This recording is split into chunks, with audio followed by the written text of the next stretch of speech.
मोक्षमार्गस्य नेतारं भेत्तारं कर्म भूभृतां ज्ञातारं विश्वतत्त्वानां वन्दे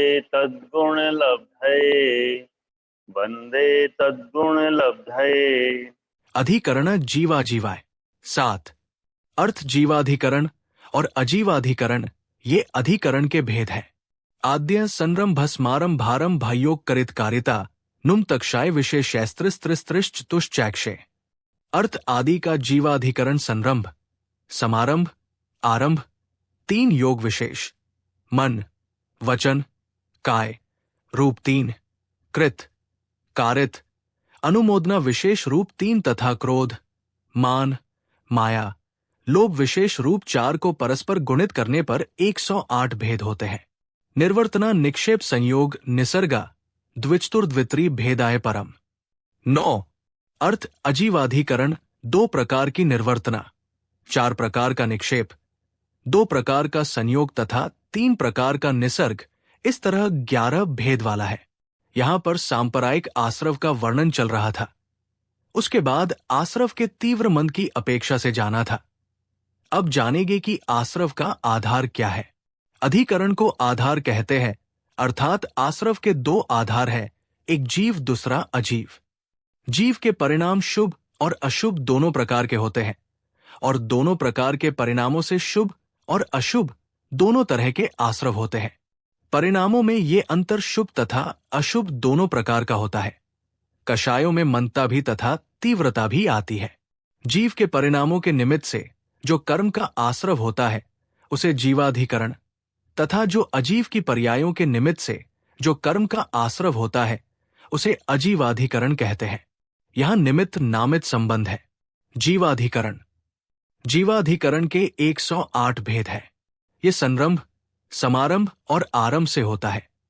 इन तीनों में प्रत्येक कृत, कारित, अनुमोदना के भेद से 3-3 तथा क्रोध, मान, माया, लोभ के भेद से 4-4, इस प्रकार 36 भेद होते हैं।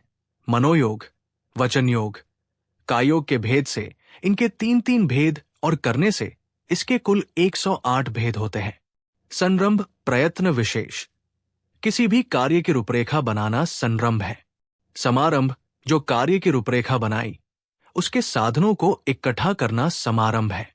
आरंभ जो कार्य सोचा था उसे शुरू कर देना आरंभ है। योग मन वचन काय की क्रिया योग है। कृत कार्य को स्वयं करना कृत है। करित जो कार्य दूसरों के द्वारा कराया जाता है वो कारित है। अनुमोदना दूसरे के द्वारा करे गए अच्छे या बुरे कार्य की अनुमोदना करना, स्वीकृति देना अनुमोदना है। कषाय आत्मा को कसती है, दुख देती है, आत्मा के सम्यक दर्शनादि गुणों का घात करती है, वो कषाय है। ये 4 होती है।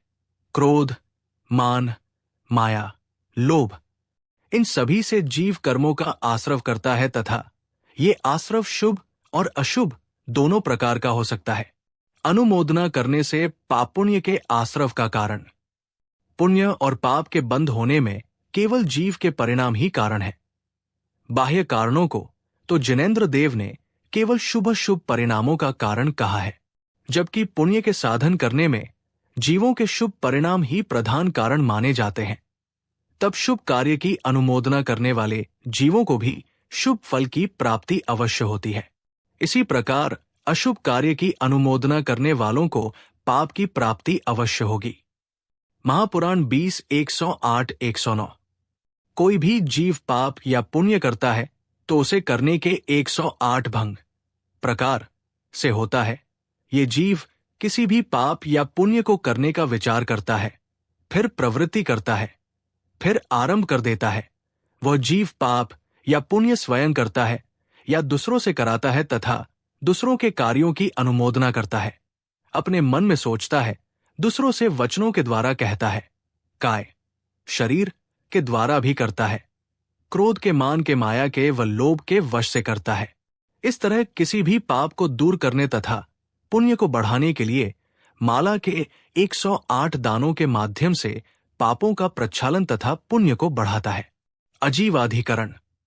पाप तथा पुण्य का आश्रव जीव के साथ साथ अजीव के कारण भी होता है। अजीवाधिकरण के 4 भेद तथा 11 प्रभेद होते हैं। निर्वर्तना 2, निक्षेप 4, संयोग 2, निसर्ग 3। निर्वर्तना जिसके द्वारा रचना की जाती है वो निर्वर्तना है। निक्षेप वस्तु रखने को निक्षेप कहते हैं। संयोग जो मिलाया जाता है वो संयोग है। निसर्ग प्रवृत्ति को निसर्ग कहते हैं। एक डॉट निर्वर्तना जिसके द्वारा रचना की जाती है निर्वर्तना कहते हैं। इसके 2 भेद है, मूल गुण निर्वर्तना और उत्तर गुण निर्वर्तना या शरीर निर्वर्तना और उपधि निर्वर्तना। 1. मूल गुण निर्वर्तना ये अंतरंग साधन है। शरीर निर्वर्तना होती है। इसमें 5 शरीर, 3 बल वचन और श्वासोच्छ्वास ये मूल गुण निर्वर्तना है। मूल गुण निर्वर्तनाधिकरण 5 प्रकार का है। 1. शरीर, 2. वचन, 3. मन, 4. प्राण, 5. अपान। 2. उत्तर गुण निर्वर्तना ये बाह्य साधन है। इसे उपधि निवृत्तना है। इसमें काष्ठ कर्म, चित्र कर्म, पुस्त कर्म आदि अनेक भेद आते हैं। शरीर के निमित्त से भी आश्रव होता है। शरीर भी 5 प्रकार के होते हैं। यहां निमित्त नमित्त की चर्चा चल रही है तो वचन की प्रवृत्ति, मन की प्रवृत्ति से भी तथा श्वासोच्छ्वास से भी आश्रव होता है। ये अंतरंग साधन है। बाह्य साधन में काष्ठ कर्म, चित्र कर्म तथा पुस्त कर्म से भी कर्मों का आश्रव होता है। पुस्त कर्म दीवारों पर जो पेंट होता है उसमें जो चित्रकारी होती है वो पुस्त कर्म है। 1. शरीर निर्वर्तना शरीर द्वारा खोटी प्रवृत्ति अथवा शरीर को खोटे कार्यों में लगाना शरीर निर्वर्तना कहलाती है। 2. उपधि निर्वर्तना जिन उपकरणों के निर्माण में जीवघात होता है अथवा जिनके द्वारा जीवों को बाधा हो वो उपधि निर्वर्तना है। जीव बाधा का कारण ऐसे छिद्र सहित उपकरण बनाना, इसको भी निर्वर्तनाधिकरण कहते हैं। जैसे कांजी आदि में रखे हुए पात्र में जंतु प्रवेश कर मर जाते हैं। भगवती आराधना 808। 2. निक्षेप वस्तु के रखने को निक्षेप कहते हैं। ये 4 प्रकार का होता है। अप्रत्यवेक्षित निक्षेप, दुप्रमृष्ट निक्षेप, सहसा निक्षेप, अनाभोग निक्षेप। सर्वार्थ सिद्धि 626। 1. अप्रत्यवेक्षित निक्षेप बिना देखी शोधी भूमि में किसी वस्तु को रखना अप्रत्यवेक्षित निक्षेप है। पदार्थों को बिना देखे रखने से जीवों का घात हो सकता है और कर्मों का आश्रव होता है। 2. दुप्रमृष्ट निक्षेप बिना परिमार्जित वस्तुओं को उठाना रखना ये भी जीव हिंसा का कारण बनता है। इसलिए वस्तुओं को अच्छी प्रकार से परिमार्जन करके उठाना रखना चाहिए। 3. सहसा निक्षेप उपकरण, पुस्तक आदि को शीघ्रता से रख देना सहसा निक्षेप है। ये छहकाए के जीवों की बाधा के आधार ही होने से आश्रव का कारण बनता है, क्योंकि जल्दी जल्दी में हम देख नहीं पाते और जीवों का घात होने की पूरी संभावना होती है। 4.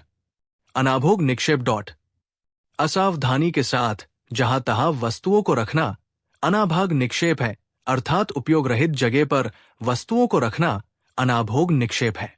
3. संयोग मिलाने को संयोग कहते हैं। ये भी 2 प्रकार की होती है, भक्तपान संयोग और उपकरण संयोग। 1.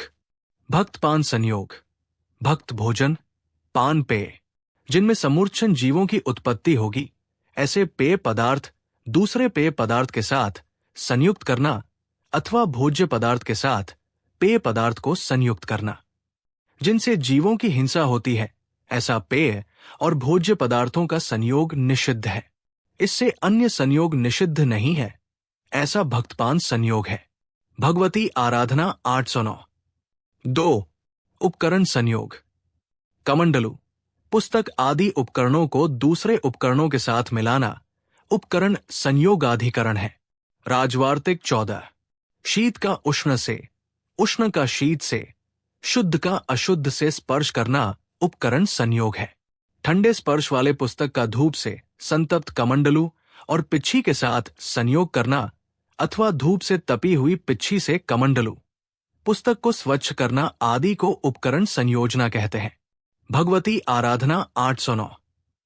4. निसर्ग प्रवृत्ति को निसर्ग कहते हैं। इसके 3 भेद हैं: काय निसर्ग, वचन निसर्ग, मन निसर्ग। काय निसर्ग, शरीर से कुचेष्टा करना काय निसर्ग है। जीव बिना प्रयोजन बैठे या चलते हुए सचित्र या अचित पत्र, पुष्प, फलों का छेदन, भेदन, मर्दन, कुट्टन या क्षेपण आदि करना तथा अग्नि, विष, क्षार आदि देना करता रहता है। वचन निसर्ग, दुष्ट वचन आदि कहना, गाली देना, अपमानित करना, व्यंग्यात्मक कहना आदि वचन निसर्ग है। मन निसर्ग, मन में दुष्ट विचार लाना, निरर्थक काव्य आदि का चिंतन आदि मन निसर्ग अधिकरण है। ये सब अजीवाधिकरण है। अजीव की पर्याय है। इन सभी से कर्मों का आश्रव होता है। अजीव के द्वारा ये जीव अपने परिणामों को विकृत करता है, और जब परिणाम विकृत होते हैं तो कर्मों का आश्रव होता है। ऐसा जानकर हमें अजीव पदार्थों में भी बहुत सावधानी रखनी चाहिए। हमें ऐसा वातावरण बनाना चाहिए कि जिसमें हमारे परिणाम और दूसरों के परिणामों में गिरावट ना आए और कर्मों का आश्रव ना हो। विशेष से उदाहरण, चित्रकर्म आदि से आश्रव का उदाहरण से भी आश्रव होता है। जीवों के आकार के खिलौने बनाना, वस्त्रों पर जीवों के आकार के चित्र बनाकर पहनना से अशुभाश्रव होता है। जीवों के आकार के खिलौने खाने से भाव हिंसा का कारण है। इसी प्रकार चित्र बने वस्त्रों का उपयोग भी अहिंसक मानव को नहीं करना चाहिए।